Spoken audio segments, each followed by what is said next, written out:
Your Honor, hindi kaya gawin sa akin ng ama ko yun.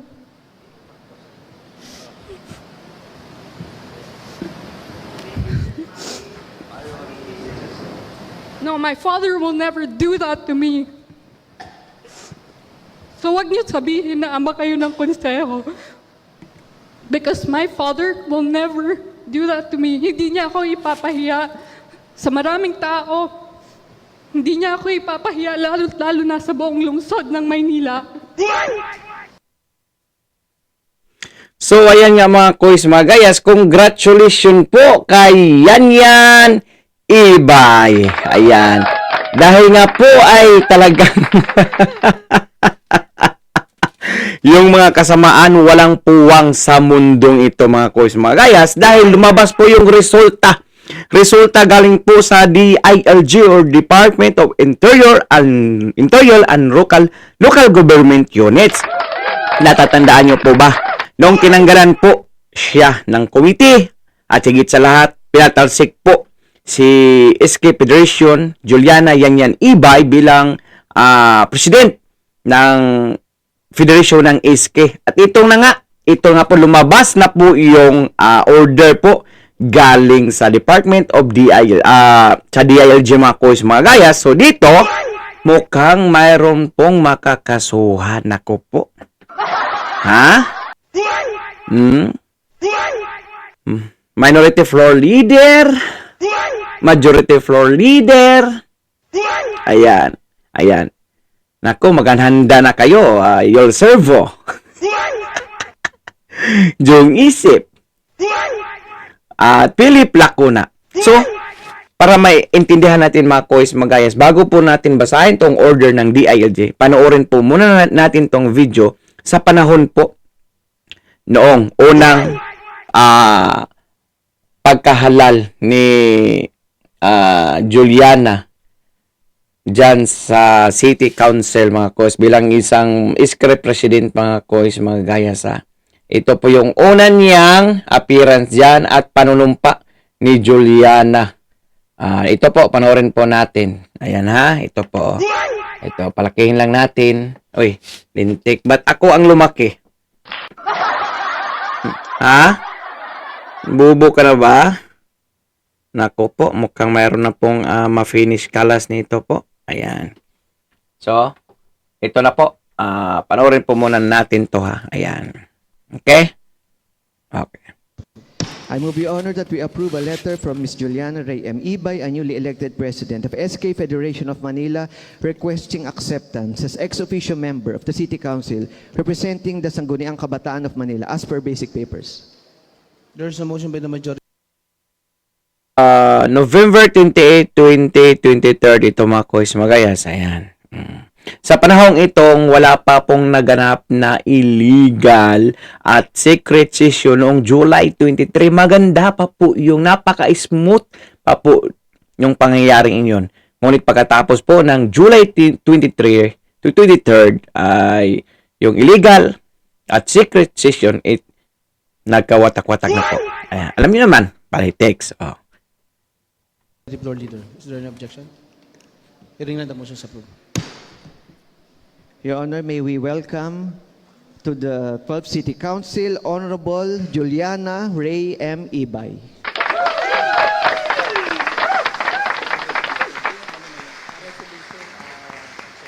Yan yung pagka-elect niya bilang isang SK president ng buong Manila Federation. Ayan. Yan, pasok. Thank you, Mr. Presiding Officer, Honorable Vice Mayor Yul Salvanieto, and thank you, Mr. Majority Floor Leader, Honorable Jong Isip. Greetings to everyone in the room today. Again, I would like to reintroduce myself. I am Juliana Yan Ibay, the newly elected SK Federation President of the Sangguniang Kabataan Manila Chapter. I would like to begin my speech by honoring and presenting my utmost gratitude to everyone who played a part in making my dream of serving the youth of the City of Manila a reality. To our beloved Mayor, Honorable Maria Sheila Lacuna Pangan, I would like to take this opportunity to acknowledge your role in inspiring me to take a leap of faith into entering more than one world of serving the people. Through medicine and public service, you have shown me that there truly are no boundaries when it comes to putting others before yourself. To Vice Mayor Honorable Yul Servonieto, please accept my heartfelt thanks and the support you have bestowed upon our team. I am in awe of the way you support our beloved mayor in fostering a progressive Manila through your countless efforts and projects for the city. To the congressmen who offer their unbridled support in my pursuit of entering public service, Honorable Ernesto Janisha Jr., Honorable Rolando Valeriano, Honorable Attorney Joel Chua, Honorable Erwin Cheng, and Honorable Benny Abante, I would like to extend my sincerest appreciation for the time and effort you have all placed in giving me a platform to immerse myself amongst my colleagues in the 2023 Sangguniang Kabataan, Manila chapter. To the Liga President, Honorable Leila Cuna, and to all the honorable councilors of this august chamber, whom I have always looked up to growing up, it is no question that each and every one of you played a part in molding my character of selflessness, integrity, and competence. I look forward to learning even more from the collective wisdom you all have to offer. To the former SK Federation Presidents, Honorable Percival Florendo, Honorable Nathaniel Relion, Honorable Russell Ibay, and Honorable Eunice Castro, I would like to thank you all for the knowledge you all have imparted upon me. As I take on the role of being the new SK Federation President, I believe that I could not be luckier to have such passionate role models whose impact on the youth sector I only wish to emulate during my time in the office of the SK Federation. To Honorable Dave Tan, I congratulate you and thank you for the 5 years of service you have given to the city. To all the coordinators who thanklessly dedicated their time, effort, and trust to support me, I would like to take this time to finally thank you from the bottom of my heart. To my family, especially my parents, former Councilor Richard C. Ibay, and my mother, Mary Jane Ibay, who have been my unwavering support system, this would not have been possible without the confidence and reassurance you have given me since I was young. Who I am today is a reflection of the unconditional love I have received from you guys. To my team, Honorable Glenn Martineta III, Honorable Joshua Tan, Honorable LJ Nicole Gomez, Honorable Joey Venancio Jr., Honorable Claire Angat, and Honorable Juan Miguel Cordero. It was truly a blessing working alongside you guys, and I know this is just the beginning of what we all can contribute to the youth sector of Manila. And finally, to the 896 newly elected SK chairpersons whom I have gotten to know better in the past month, I would not be standing here today if not for the faith you've entrusted to me through every single one of your votes. I cannot express the excitement I have for the enthusiasm you all have shown in collaborating towards meaningful and substantial projects for the development of our youth. This proves that the next generation can hold fast in the competence and fervent minds of the new set of youth leaders. I believe that everyone present here today, and even those outside the walls of City Hall, have an innate calling to do something beyond themselves, be it in the field of engineering, arts, science, business, and the like. For me personally, I have always been set on choosing a career path that concerns helping other people, hence why I chose to pursue a path in medicine. Knowing that each and every one of us is a steward of God's creation, I thought, what better way to fulfill that duty than to help those who are sick and weary? In my 21 years of existence, so much of what I have witnessed pushed me into trying to inhibit such situations from happening to others.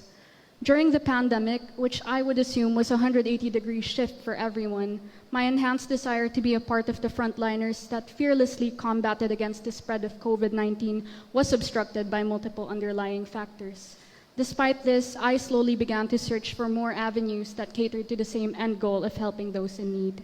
As the restrictions eased up, the opportunity to begin public service knocked on my door. And again, when opportunities like these come about, we dive into them headfirst. The idea that I would be accountable and responsible for multiple individuals seemed daunting at first, but through the steady guidance and reassurance of everyone around me, especially my father and brother, who have both dedicated their lives into public service through the City Council, gave me the confidence to trust in my abilities. And now I stand here today, accepting the duty I am to fulfill as the representative of the youth sector, as an ex officio member in the City Council of Manila. As a neophyte councilor, I humbly ask for your help and guidance to ensure that I am able to do my duties to the best of my abilities. This journey hasn't been without its obstacles, but every single name that I have mentioned here made the load a little lighter to carry. Now, before I end my speech, I would like to acknowledge the man who kickstarted my passion to be a part of the development of our city. To Honorable Francisco M. Domagoso. Wow. Ninong Isko, thank you. Thank you very much for your unwavering belief in my capabilities in serving the realm of the youth sector.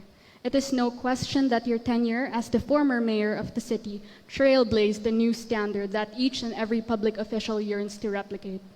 As what my father always says, pinayungan niyo ako sa init ng araw, hinding-hindi ko kayo iiwan sa patak ng ulan.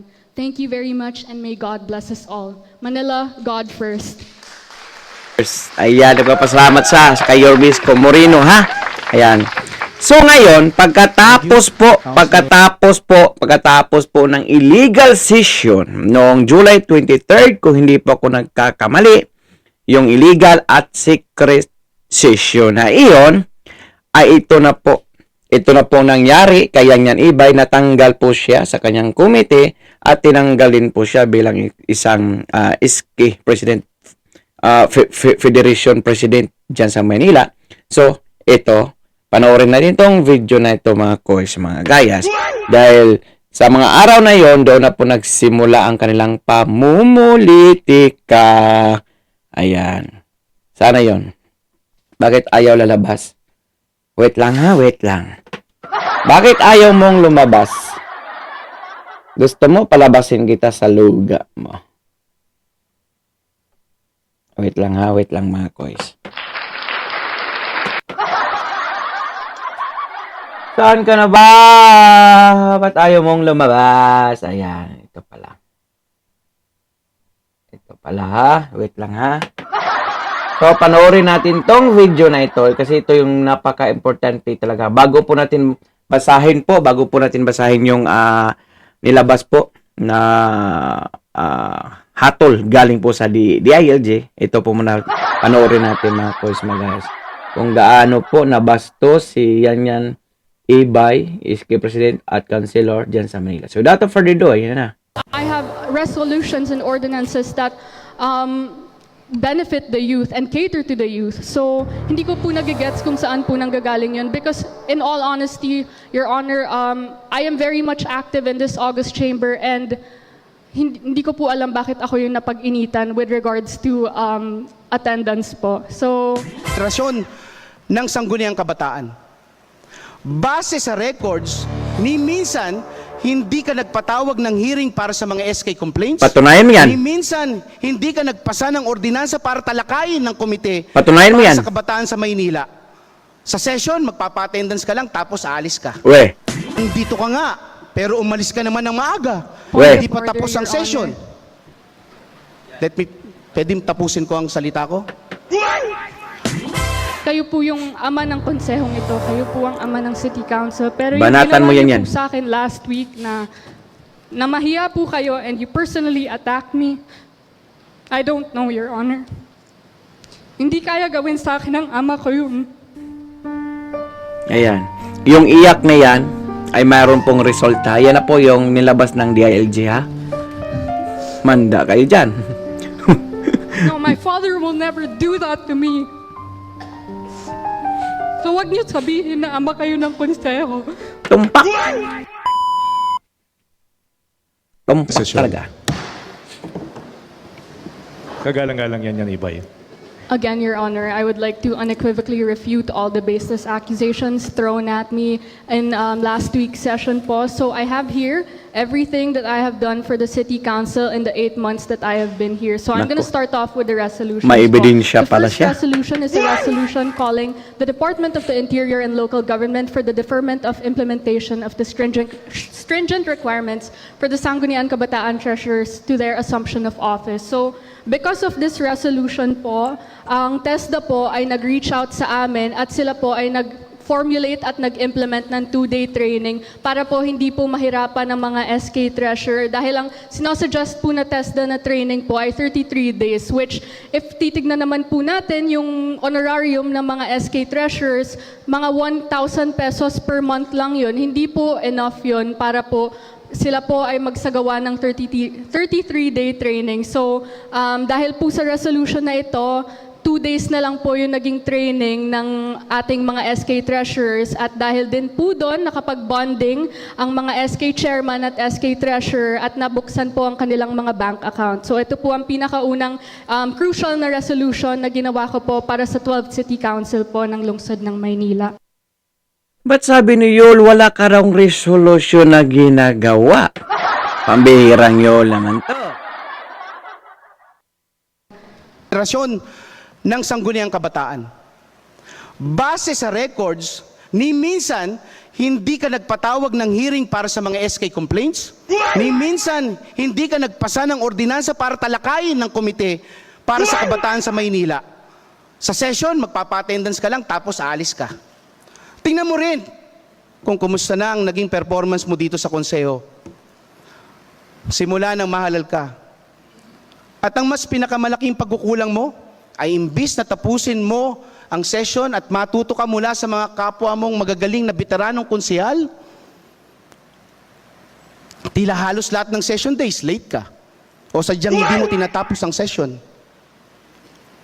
Inalal ka ng mga SK chairman para maging boses ng kabataan sa konseho. Yol, Sir Yol, patunayan mo yan na walang ebidensya si Ma'am Juliana. Ha? Patunayan mo. Okay. Pero ayon sa records ng ating konseho, sa loob ng 10 buwan, wala pa tayong ordinansang natalakay para sa kabataang Manileño na ipinaglalaban nyo rito. Nung araw ng session na pinagdidesisyonan na ibalik sa dating arrangement ng committee, ay dapat nandirito ka. Point of order, Nang Your Honor. mapaglaban mo ang sarili mo. Nandito ka nga, pero umalis ka naman ng maaga. Point Hindi of pa order, tapos ang Your session. Pwede tapusin ko ang salita ko?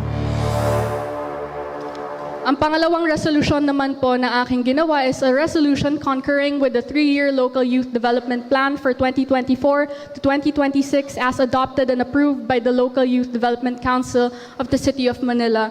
Your Honor, ako po ang pinakaunang SK Federation President sa lungsod ng Maynila na gumawa po ng 3-year Local Youth Development Plan in the city. Ito pong Local Youth Development Sabi mo, Sir Yol, walang nagawang resolution. Fake news ka pala, sir. Patuloy natin. Plan na ito po ang Local Youth Development Plan po natin. Ito po ay pinagpuyatan po namin ng Manila Youth Development Council. So, ang pagsasaad po at pagsasabi na wala po akong nagawa para sa konsehong ito at para sa kabataan po ng lungsod ng Maynila ay nakakabastos hindi lamang po sa akin. Nakakabastos po ito sa SK Federation, pati na rin po sa Manila Youth Development Council na binubuo po ng iba't ibang youth organizations at youth-serving organizations. Ang next na resolution naman po ay resolution congratulating the Department of Health in setting a new Guinness World Record for the largest human lung formation. So, ito pong resolution po na ito at yung... Di ba alam ni Sir Yol na nasali pala sa Guinness World of Record? Paano niya sabing walang ginagawa? Pambihira naman. Ganap po na human lung formation noong March po, ay pinagtulungan po namin ng Manila Health Department kung saan po, actually kami pa po sa office namin po sa SK Federation, kami pa po yung nagrenta po ng truck at pumunta ng Mandaluyong para po i-distribute, kunin at i-distribute lahat po ng mga materials na nagagamitin sa human lung formation na ito. Hindi po magagawa tong Guinness World Record na ito kung wala po yung mga SK officials ng lungsod ng Maynila dahil ito pong human lung formation po na ito ay nag-comprise po ng around 25% po ng SK officials and that is only in the City of Manila po. So again, to say na I haven't done anything for the City Council and the City of Manila is pretty much baseless. I I'd also like to point out yung sinabi po ng ating regular presiding officer na wala pa po akong ordinansa na nagagawa po para sa lungsod ng Maynila. That is false, Your Honor. I have two draft ordinances po. Waiting na lang po ito for second reading. I passed it last May 22 po. The first one is an ordinance granting cash incentives and certificates of recognitions as rewards to tertiary or college graduates with Latin honors. So, ang nakalagay po dito sa proposed ordinance ko, ang mga gagraduate po na mga Manilenyo na summa cum laude ay makakakuha po ng 20,000 pesos, magna cum laude 15,000 pesos at cum laude po 10,000 pesos. Meron din po akong isa pang ordinansa amending City Ordinance 8568 by expanding po yung coverage ng mga recipients po ng 1,000 monthly allowance. So, nilagay ko rin po dito na lahat po ng SK officials na nag-aaral po sa State University or college ay maisama na hindi lamang po ang mga mag-aaral ng PLM at UDM po ang makakapagbenepisyo sa cash incentives po na ito. With regards naman po to the committee I hold the Committee on Youth, Values Formation, and Sports Development. Ang sabi po kasi ng presiding officer ay wala pa daw po akong committee hearing na naigagawa. In the 6 months, correction po, hindi po 10 months, 6 months pa lang po akong committee chair po ng Youth, Values Formation, and Sports Development.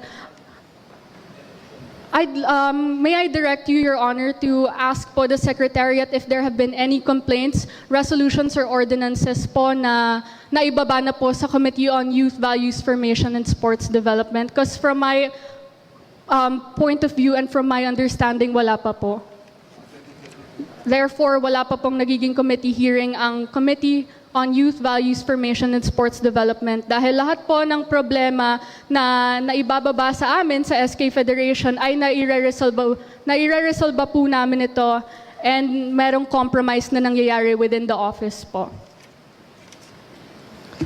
With regards to my attendance naman po, Your Honor, I think records will show that I am very much active in this August chamber. So, if you could kindly direct the Secretary to the City Council to upload the records on the Manila City Council page, that would be very nice po because records will show that I am pretty much active in this August chamber. And yung mga sinasabi po ng ating regular presiding officer na umaalis po ako, Your Honor, being an ex-officio city councilor in the City of Manila isn't my only function. I also function as the SK Federation President, meaning lahat po ng mga barangay sa Maynila ay binababaan ko po, all districts po ito. I am also a student of De La Salle University taking up a course in medical biology and a minor in marketing strategy, and I also intern for Metro Manila Health and Research Development Consortium. So, yung mga sinasabi po ng ating regular presiding officer na minsan umaalis po ako, Your Honor, I have other functions aside from being the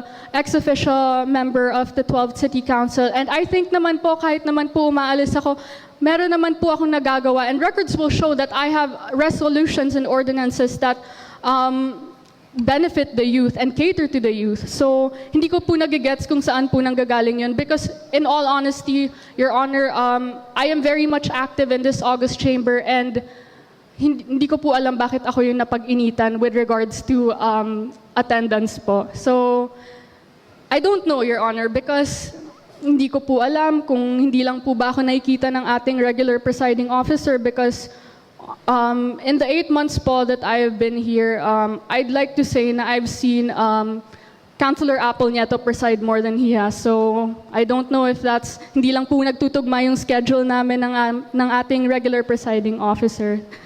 Pero, again, Your Honor, hindi ko po ipapakiusap sa inyo na pakiusapan niyo po ang mayorya na ibigay sa akin yung pagkakataon para ibalik sa akin yung committee ko. Dahil in the first place po, as stated in Republic Act 10742 and 11768, sa SK Federation President naman po talaga ang Committee on Youth, Youth and Sports Development. So, hindi ko po kailangan ipakiusap yon and hindi ko po kailangan humingi ng chance sa mayorya dahil in the first place naman po, hindi naman po dapat tinanggal sa akin yon. And palagi niyo po sinasabi na kayo po yung ama ng konsehong ito, kayo po ang ama ng City Council. Pero yung ginawa niyo po sa akin last week na na mahiya po kayo and you personally attack me, I don't know, Your Honor.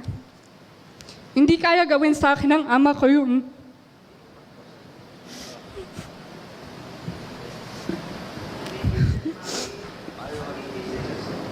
No, my father. So, ayun nga mga kois, to, huwag kang mag-alala, Juliana, yan ibay, dahil nagbunga po yung talino mo, yung dedication mo, yung napakatapang mo, talagang matapang ka dahil nga nasa tama ka. So, ito po yung lumabas po, ayan, basahin po natin na, ayan. May lumalabas po na memorandum from DILG, ayan po, Republic of the Philippines, Departments of the Interior and Local Government Unit, ayan. Okay, Memorandum Circular Number 2024-11218. All provincial governors, city and municipal mayors, presiding officers and members of the Sangguniang Panlalawigan, Panglungsod ng Bayan, DILG regional directors and field officers are others concerned. Ayan, subject. Ayan po. Reminders to all local officials concerned the mandatory membership as ex-officio member in the local special bodies of the duly elected President of the Federation ng Sangguniang Kabataan at all levels. Ayan, dated September 4, 2024. Ayan po. Section 22, ayan po, of Republic Act RE number 10742 as amended by RE number 11768. Ayan.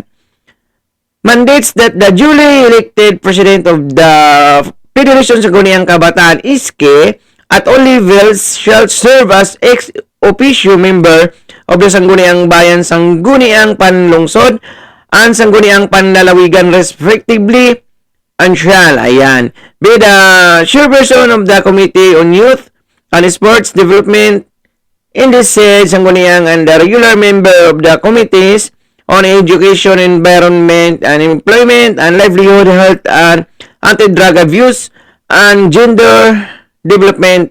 Ayan po. So, in this resolution issue, and concerns were raised by the Regional Social Development or SDC Committee during the National Regional Consultative Meeting and were referred to the Department, which is include among others the non-inclusion of the duly elected President of the Federation ng Sangguniang Kabataan at all levels to serve as an ex-officio member of the above enumerated local special bodies or LSB. Ayan. In these regards, all local chief executives concerns are recommended to ensure their compliance with the above cited provisions of the ISKE law. Relatedly, they are encouraged to formulate or amend the respective executive order on the creation organization of the respective LSB, and ensure that inclusion of the ISKE Federation President concerned as an ex-officio member in this for information. Ayan po. So, finish na po sila. Ayan. Mukhang may haharap po sa kaso nito. Presiding officer, minority floor leader, majority floor leader, ayan, Yul Servo, Philip Lacuna, Jong Esep. Yan po. So, komento po ng iyong mga reaction ukol at tungkol po dito sa isyong ito mga kuis. Magayas, congrats yan Ibay dahil ayan na po. Balik na po siya bilang isang ISKE President,